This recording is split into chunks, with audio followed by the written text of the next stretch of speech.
Welcome to Life Undissertated with the Millennial Black Professor.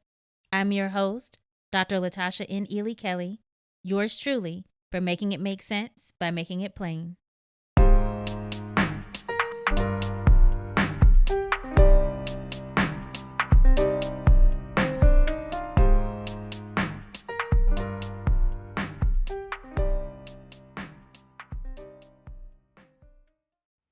My first mentee and I met in the midst of one of the lowest times in my life. I'd been laid off from a job that, though frustrating, trying, and stressful as all get out, was fulfilling in that I worked with students who looked like me, had similar life and collegiate challenges as I did, and benefited from my familiar, personal, and culturally aware approach. On the brink of earning my PhD, I went from initially optimistic about my future prospects to a gradual state of depression. I spent my days applying for jobs, every once in a while interviewing for jobs, getting rejected or hearing nothing back at all from most jobs, and eating all the comfort foods. Having lost not only employment, but the routine that came with it, I was no longer getting in a group fitness class on my way home from work 3 to 4 times a week.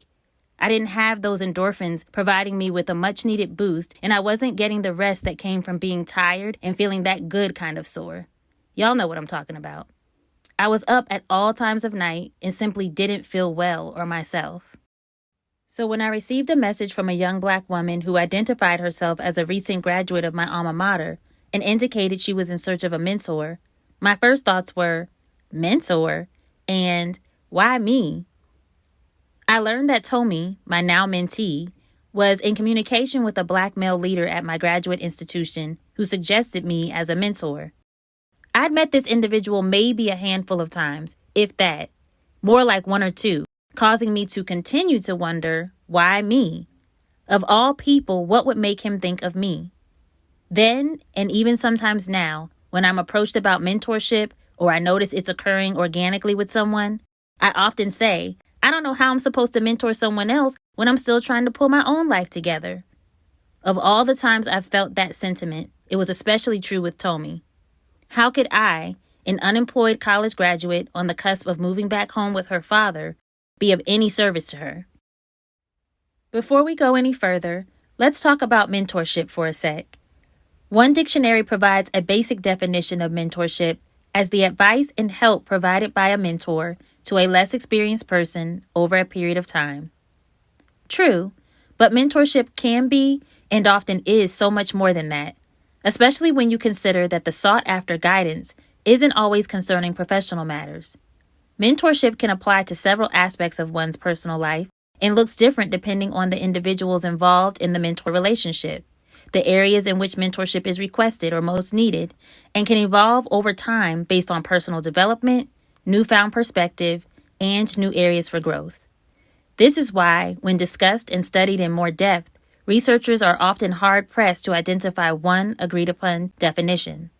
However, based on the way it has shown up in the various aspects of my life, both as a mentor and mentee, I agree with senior HR executive Ingrid Wilson's take that mentorship involves a formal or informal relationship with an advisor or peer who acts as a role model, and that within that relationship, cultural and social capital is increased through boosted confidence, development of a voice to advocate for oneself, meaningful connections and opportunities, and a host of other factors that make a difference when you're ready to make moves in a society and within systems that weren't made for us. On that note, I had to ask myself, by whose standards am I assessing my level of togetherness? My ability to be that advisor or assisting and guiding peer to someone?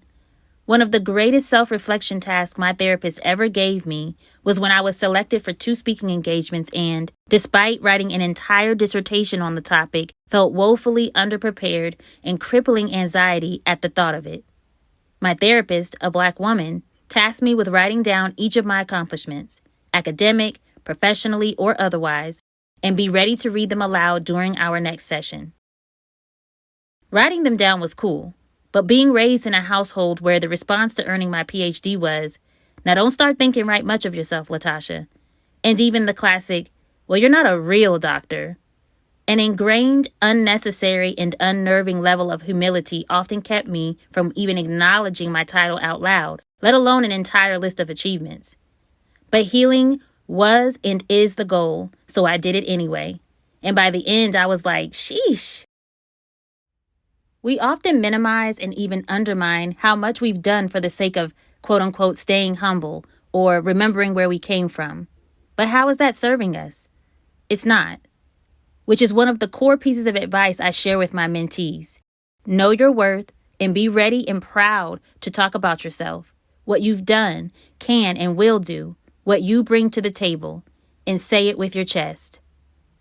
Some additional nuggets that have served me well are, you never know who's watching. In grad school, I had no idea someone with power and pull on campus, whom I'd probably interacted with less than twice, was watching me closely enough to deem me qualified to be a guide to someone else.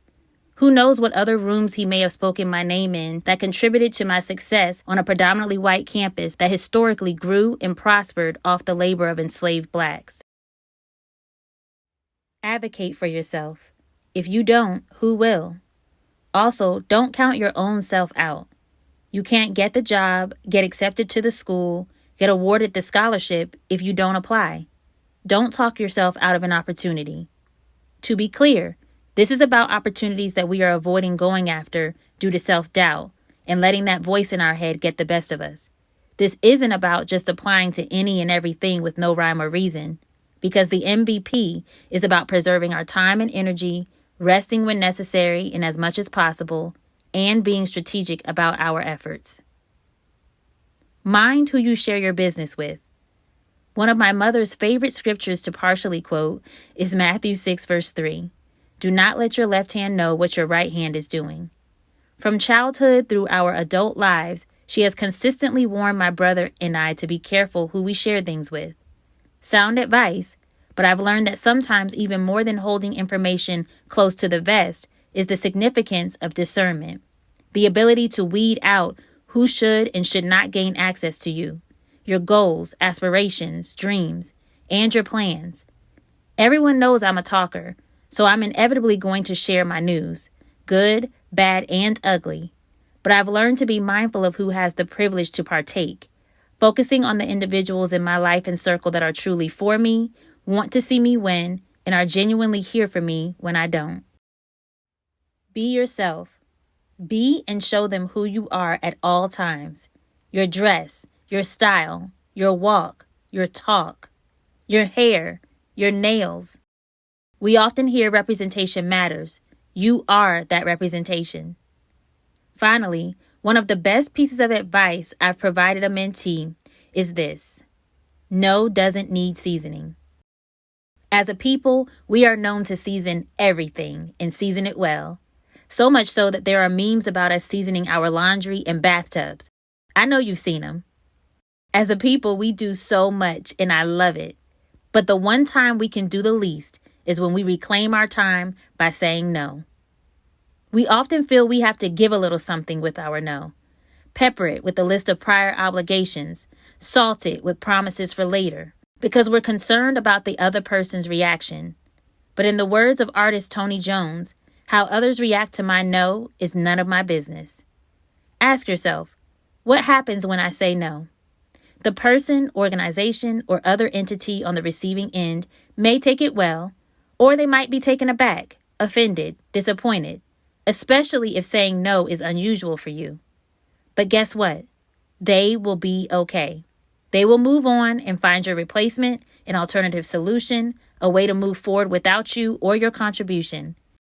And it's an opportunity for you to set a standard and them to get used to you prioritizing you, which could look like getting more rest, more time for whatever forms of self-care mean most to you, or for some, it could mean doing more.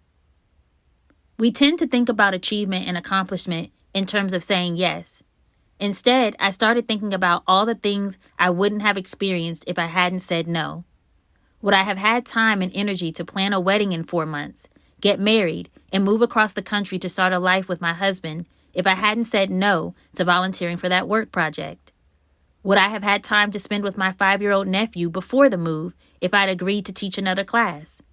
The list of potentially missed opportunities if I hadn't said no goes on.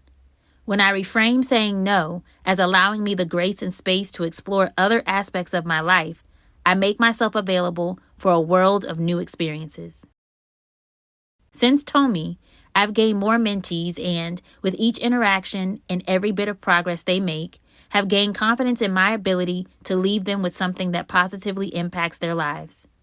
I've seen my mentees graduate college, get new jobs, become chairs of major organizations, start their own businesses, get accepted into grad school, try new things, begin their healing process, respond better and differently to previously triggering situations. The list goes on. I've seen them be and do better, which makes me proud and is confirmation that by walking in my purpose, I'm creating a legacy of greatness.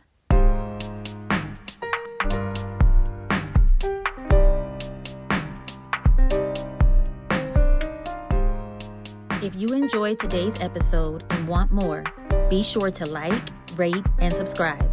Whatever you do on the platform you're using to make sure our voices stay on their necks and continue to be heard for the culture. You can also check out everything the MVP is up to on IG at The Millennial Black Professor and at themillennialblackprofessor.com. Till next time.